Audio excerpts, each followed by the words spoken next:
Layar LED roboh, tanda alam yang kesekian kali bahwa Anies bakal gagal nyapres. Semoga. Ditulis oleh Dan di siwar.com.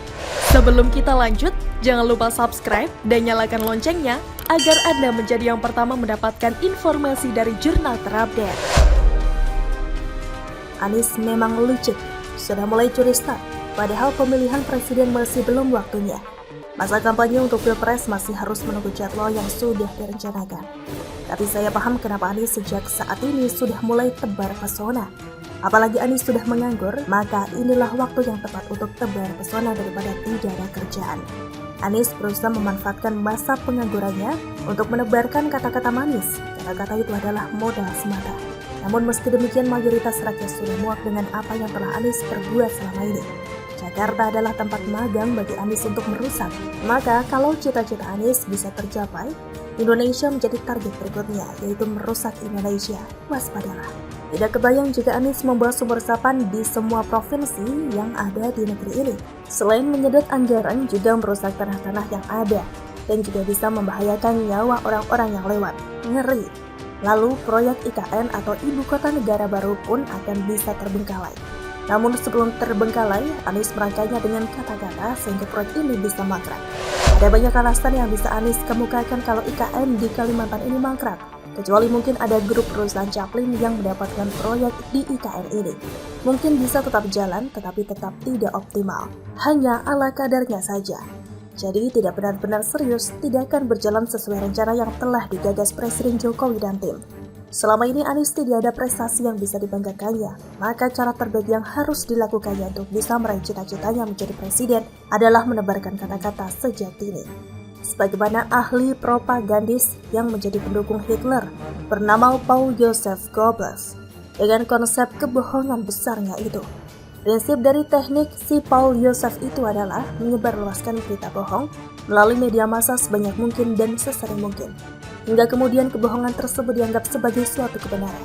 Cukup sederhana namun sangat mematikan. Nah, kalau Anies menyebarkan kebohongan tentang dirinya sebanyak dan sesering mungkin dengan bersafari ke berbagai pelosok negeri, target Anies tentu saja adalah untuk membangun citranya yang sudah rusak menjadi mempesona. Padahal, Anies sejak menjadi gubernur Jakarta, tidak ada janji kampanyenya yang ditepati, tidak ada program yang pernah digembar-gemborkannya itu terwujud menjadi kenyataan. Jakarta sudah menjadi saksi dari ketidakbejusan Anies memimpin. Oleh karena itulah Anies menyadari hal itu, maka cara satu-satunya adalah terus menyebarkan kebohongan tentang dirinya yang punya prestasi padahal aslinya tidak ada prestasi. Malah ada temuan banyak kelebihan bayar. Namun entah kenapa Anies begitu kuat, KPK saja takut memeriksa Anies. Apakah KPK sangat khawatir dengan kelicikan Anies, sehingga meskipun misalnya terbukti telah melakukan penyelewengan, KPK masih segan-segan gitu? Apakah KPK masih keringat dingin menjadikan Anies tersangka kalau misalnya terbukti? Sampai-sampai Menteri Polhukam angkat bicara.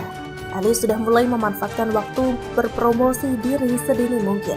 Meski tak happy, Anies memaksakan diri. Maka tak heran jika sempat ada penggemar Anies yang mau salaman dengan Anies, tapi ternyata dicuekin begitu saja. Kasihan kan? Meskipun Wan Abbas ini tidak punya prestasi yang bisa dibanggakan, tapi ia tetap pede berkeliling menjual diri. Dan cara yang digunakannya hampir sama dengan cara waktu itu, ia dan timnya jualan ayat dan mayat di Jakarta. Masjid-masjid menjadi tempat untuk berkampanye, meskipun sudah dilarang tetapi ia masih ngotot.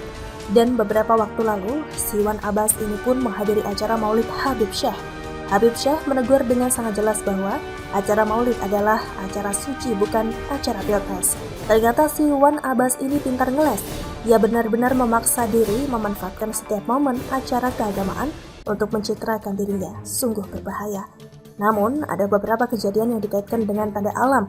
Meskipun penilaian ini tidak ilmiah, tetapi harapan sebagian besar bangsa Indonesia bahwa tanda-tanda alam itu akan benar adanya. Mayoritas rakyat Indonesia berharap agar tanda-tanda alam yang dikaitkan dengan Anies itu adalah benar adanya. Misalnya saat Anies jatuh di selokan, rakyat berharap bahwa itu tanda ia benar-benar sudah akan jatuh dari usahanya untuk menjadi presiden. Lalu waktu acara pelepasan balon itu nyangkut di pohon. Mayoritas rakyat juga berharap agar itu tanda bahwa si Wan Abbas ini nyangkut langkah-langkahnya dan tidak bisa jadi presiden. Kemudian tanda alam berikutnya yaitu kuda delman yang dinaiki Anies. Kuda itu mundur dan seperti tidak mau di acara deklarasi. Rakyat berharap bahwa ini tanda sebagai batalnya Anies masuk bursa capres, sehingga Indonesia tetap aman-aman saja.